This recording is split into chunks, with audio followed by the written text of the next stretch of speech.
Bonjour, aujourd'hui je vais vous expliquer comment utiliser l'appli collaborateur sur mobile de Time. Dans un premier temps, je vous invite à aller sur time.fr et lorsque vous êtes sur la page d'accueil, d'aller tout en bas. Une fois en bas, vous allez trouver Centre d'aide Time. Arrivé sur cette page, vous allez trouver plusieurs informations et celle qui m'intéresse va être l'appli collaborateur. Ici, vous allez trouver comment installer votre application sur votre smartphone. Vous avez deux possibilités, soit sur iPhone, soit sur Android. L'installation se fait en quelques étapes. On va vous demander de cliquer sur ce bouton, de choisir sur l'écran d'accueil et enfin d'ajouter. Une fois fait, vous allez retrouver l'appli et vous allez pouvoir cliquer dessus pour vous connecter avec vos identifiants. Pour les téléphones Android, la méthode est similaire. Vous n'avez que quelques étapes pour installer votre appli et pouvoir vous connecter. Je vais maintenant vous montrer l'appli mobile. Voilà, arrivé ici, il vous suffit de rentrer votre identifiant et votre mot de passe. Une fois connecté, vous allez arriver ici et je vous invite à aller sur Accueil.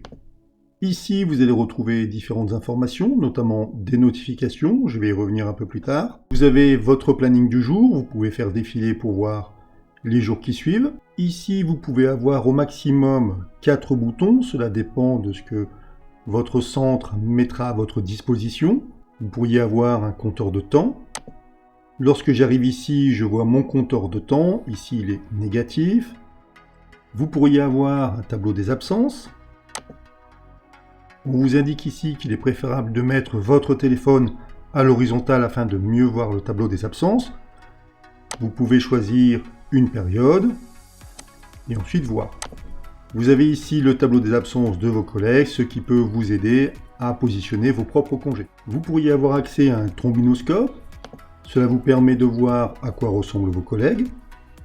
Vous pouvez même le filtrer de façon à ne voir que certaines fonctions.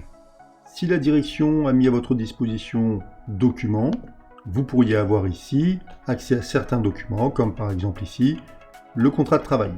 Plus bas, je vais retrouver les nouvelles du centre, soit les nouvelles personnes arrivées, ça peut être aussi des informations à ne pas rater, et aussi les anniversaires de vos collègues. Plus bas, j'ai une série de boutons, je vais commencer par les absences. Lorsque vous arrivez ici, vous allez pouvoir visualiser vos demandes d'absence. Ici, j'ai une demande de CP du 10 mai qui a été validée. Je vais trouver ici aussi des notifications. Je vois par exemple que ma demande du 10 mai a été validée. Je serai alerté une fois qu'elle a été validée. Vous allez trouver plus bas différents compteurs, comme par exemple un compteur de CP. Je vois que j'ai 19 jours au total de disponibles, avec d'autres compteurs, éventuellement vos RTT, vos récup, etc. Je peux faire aussi ici une nouvelle demande d'absence. Je vais ici faire une demande pour les 2 et 3 mai. Voilà, il ne me reste plus qu'à cliquer sur faire la demande. Ma demande est enregistrée. Je reviens sur mes absences. Je retrouve ici ma demande d'absence pour les 2 et 3 mai en attente de décision. Sur ce bouton, j'ai accès à mon planning. Je vais voir le mois en cours.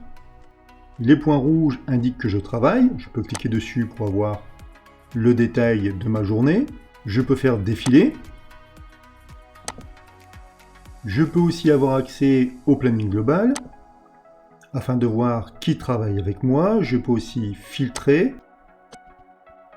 Comme je serai moi-même sur Centre Vision et Euralil, je pourrai voir comme ça qui sera présent en même temps que moi. Ici, j'ai une messagerie. Vous voyez que j'ai un message en attente. Cette messagerie fonctionne globalement comme WhatsApp. Ici, j'ai certains collègues avec qui j'ai commencé des discussions. Vous voyez que Nicolas m'a envoyé un message qui est en attente. Je peux cliquer sur Nouveau et entamer des discussions avec d'autres collègues.